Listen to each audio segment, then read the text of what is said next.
Hello, welcome to Lemon Studios, where we talk anything and everything entertainment. I'm, of course, Lemon himself, Zeke Lemon, and this is my review for Mean Girls. Don't worry, the belt will make sense in a little bit. But before we get into all that, let's get the house cleaning out of the way, shall we? I'm going to need you to leave a like, comment below, let me know your thoughts of the new Mean Girls, and of course, hit that subscribe button as that helps me grow into my YouTube career. I would greatly appreciate it.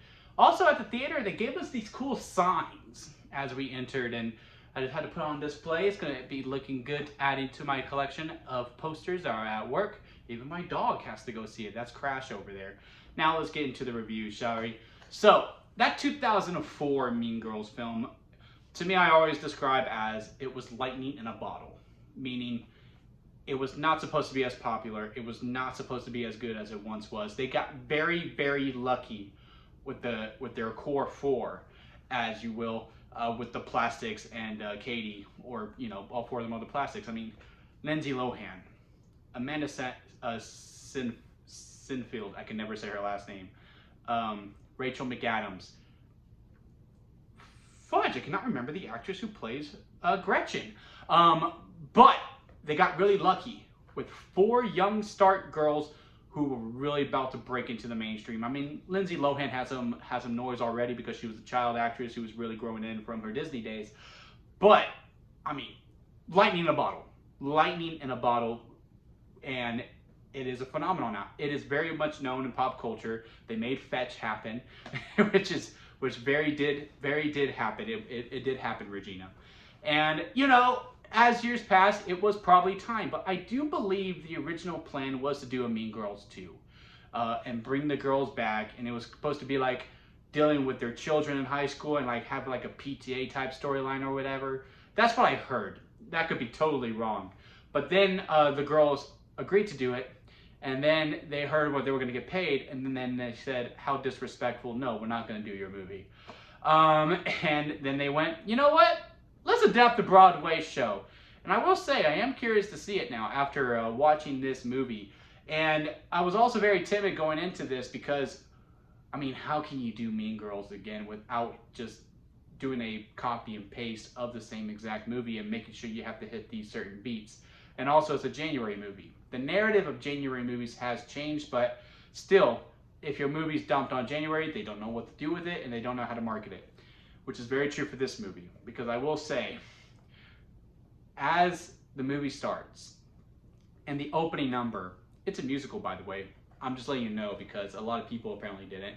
When this opening number starts, the amount of, this is a musical that was happening around me was the funniest thing happened. I'm very curious to see how the cinema score is, to see if people did really catch along, or I was just in that theater that they just had no idea. And with that, I was just nervous going in. I was just nervous going in because of the January stuff, and two, is it just going to be the same movie? And I will say at the beginning, I was a little nervous, where it did feel like because of the songs, they were kind of rushing through the beats and also just kind of hitting the beats, if you know what I mean. Like some things that were progressed within the 2004 version just get kind of glossed over because it's just like, well, they know. The people who are going to come see this movie probably saw the original and are bringing their children. They know, and the kids would just be like, hey, it's the songs. And it does feel a little bit hollow in that beginning of it. But I will say, once all the characters are introduced and you know where they're coming from and the story kicks in, which again, we already know, but once this story kicks in, and for the most part it is the same, it does go in its own direction and it does do its own thing. It is different at the end of the day. This is not just Mean Girls the musical. This really is today's day and age Mean Girls. And they did a great job modernizing everything. I mean, the jokes are still very, very funny and good for today's times. And the way they used TikTok and the social media and the texting and how the conversations happened, it just felt very natural. And, it's very easy with to just poke fun at today's kids. And that's usually what most movies do in nowadays with the phones and all that stuff.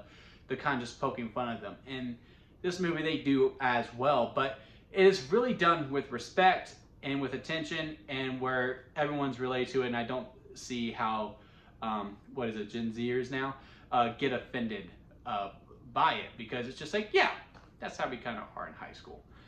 And it was just done very, very well. And the actresses who played the plastics, although they are mostly a caricature of the counterpart of, like, yeah, you know, they're doing a Regina bit, yeah, they're doing a Gretchen bit, they are doing a Karen bit, and even though they are doing a bit of it, they still form their own different direction of it, and you really have an understanding of where they're coming from, especially with one song that is sung by Gretchen, where you kind of, like, you watch the original, and as you grow, yeah, you know what type of character Gretchen is. But they have a song that really explains it, and, like, it's, you know, it really pinpoint it, and it makes me feel for her more. It truly does. Where, you know, where the beat happens of, you know, of what happens with Regina and Gretchen. It's weird to talk about this one because, like, for the most part, it's the same movie, but again, it goes in its own direction, so I don't want to spoil anything. But, you know, with what happens with Regina and Gretchen, if you know, you know, you really feel it, and you really feel like, dang, it's kind of mean. Like, it's just really mean. And the girl who plays Regina, Regis Sapp, I believe is her name, she terrifies me. Now, she plays Regina a little too well. And I mean that with the utmost sincerity. I'm pretty sure she is a lovely person in person. But I am very timid to meet her. It's okay. It's the same way I have with Rachel McAdams, because, you know, the original Regina George was ruthless. And same with her. And she does an absolutely great job. And just with all of them, I mean, Karen, for the most part, I was like, oh man, we're doing this. It just seems like she's going to be the one that gets left out. Like, okay, they almost got all the plastics. But no, Karen comes through. Once she has her little solo song, she really does fit in very well with the mold. But what this movie does a great job that really elevates from the predecessor, to me personally, is that they made Damien and Janice standouts. And they really are kind of the stars of the show, really, that, you know, that have the biggest impression. And also Janice has the best voice, along with the girl who plays Regina. Like, they are great singing voices. I wanted to download the album when I got out, but I'm not able to download it yet. I guess I gotta wait for the actual movie to come out on Friday before the album actually drops. And the way how they're, because I enjoy Janice and Damien and from the original. I mean, Damien has my favorite line in the whole entire movie. One of my favorite lines overall, when he goes, "She doesn't even go here." Like, it's a great line, and the delivery is great. But the Damien and Janice in here are just, to me better. And what I mean is that they're just in it more, and they have more to do. And they're kind of presented as, like, the narrators of the whole entire show. Like, it's not Katie who does the narrating and explaining everything. It's Janice and Damien, and it really fits very well within the movie. And that's what I'm saying. Like, it does its own things for the most. It does its own thing, but it is still overall the same story. The only other problem I have with the movie, besides that it does kind of just hit the same beats and it does feel a little hollow sometimes when it's like, okay, we have to do this scene, is that within the musical numbers, one, sometimes they just come out of nowhere and it does take me out of it a little bit. But two, the musical numbers don't feel lived in. And what I mean by that is that, you know, if you've seen The Greatest Showman, like, the whole entire environment feels alive. If they're in the circus, you hear the roar of the crowd, you hear the horses stepping on their feet. And there's also the song in the bar, From Now On, and you hear them stomping on the wood, and, like, it's the steps on the wood of the bar is part of the song. Here, you can just really tell it's a backtrack. And yeah, sure, there are some background noises, and sometimes if a person is running, you do hear them, like, running out of breath, where it does feel like they are running and singing. But for the most part, it's just a backtrack of the song, and you just see them dancing, and you're just like, yeah, it's a musical number. And it does take me out of it for a little bit, but the songs are overall very good. I just wish within the number, within this great choreography and and these amazing voices, I just really feel like I wanted the environment to feel lived in within it, within the songs, as well as opposed to it just being a song. I mean, I'm in a theater, I have the best surround sound ever, and all I really hear is the song. I don't hear the lockers closing, I don't hear people walking, I don't hear in the gym people lifting weights. I don't hear it. I see them lifting weights, but I don't hear the clanking of the weights or the locker closing or anything like that. So those are other things that bug me about the movie, but nothing that's going to steer away from the experience. At the end of the day, my worries were not warranted at all. This is a great foundation, and it's a good alternative. I'm going to say that. Like, to me, the original Mean Girls is still the better movie overall, and it's probably going to be the one I go back to and watch the most. But I will still watch this one again. Like, if it's on, I'm just like, you know what? I want to hear some tunes while I'm watching Mean Girls. I'll put on Mean Girls and, you know, have a good time with this version. If I just want to watch a movie, I'll put the 2004 version on. You really can't go wrong either way. And I do think this is a great gateway for today's kids and teens to watch this one as well. This one's probably going to be one that resonates with them the most. And I think it's going to be awesome to see, you know, a bunch of moms bring their daughters, or some dads too. I mean, I'm a huge fan of the Mean Girls. I mean, guys can have fun with this movie as well. I think this is great, you know, to have a pass on the generation and have a great time. Now to explain the belt.